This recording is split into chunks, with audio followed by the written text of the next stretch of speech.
അരക്കില്ലത്തിൽ നിന്നും രക്ഷപ്പെട്ട് പാണ്ഡവർ മാതാവായ കുന്തിദേവിയുമൊത്ത് വളരെ ദൂരം യാത്ര ചെയ്ത് വനത്തിലെത്തി. ക്ഷീണിതരായിരുന്ന അവർ ഒരു മരച്ചുവട്ടിൽ കിടന്നുറങ്ങി. ഭീമസേനൻ അവർക്ക് കാവൽ നിന്നു.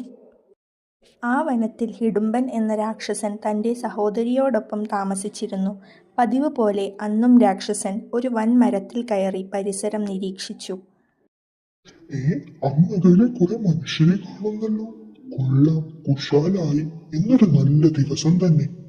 വേഗം തന്നെ രാക്ഷസൻ മരത്തിൽ നിന്നിറങ്ങി തൻ്റെ സഹോദരിയുടെ അടുത്തെത്തി.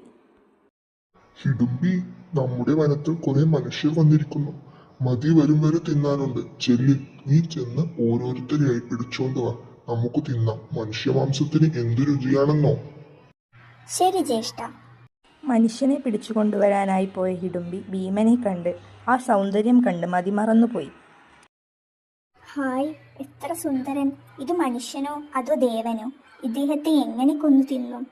ഹോ, ഇദ്ദേഹത്തെ ഭർത്താവായി കിട്ടിയെങ്കിൽ. ആ രാക്ഷസി ഭീമന്റെ അരികിലേക്ക് സ്നേഹപൂർവ്വം ചെന്നു. ഓ സുന്ദരി, നീ ആരാണ്? നിമിഷങ്ങൾക്കകം അവരിരുവരും ഇഷ്ടത്തിലായി.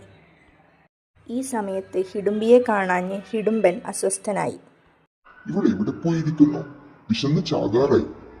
ക്ഷമ നശിച്ച രാക്ഷസൻ സഹോദരിയെ തേടി പുറപ്പെട്ടു. ഇനി അവൾ തനിച്ചിരുന്ന് തിന്നുകയാണോ? നശിച്ചവൾ ഇന്നവളെ. ഹിഡുംബി ഭീമസേനനുമായി സ്നേഹത്തോടെ നിൽക്കുന്നതു കണ്ട ഹിഡുംബന് കലി കയറി. അവൻ അലറി. ഭക്ഷണത്തിന് വേണ്ടി പിടിച്ചു കൊണ്ടുവരേണ്ടവനുമായി ചങ്ങാത്തം കൂടുന്നോ? നിന്നെ ഞാൻ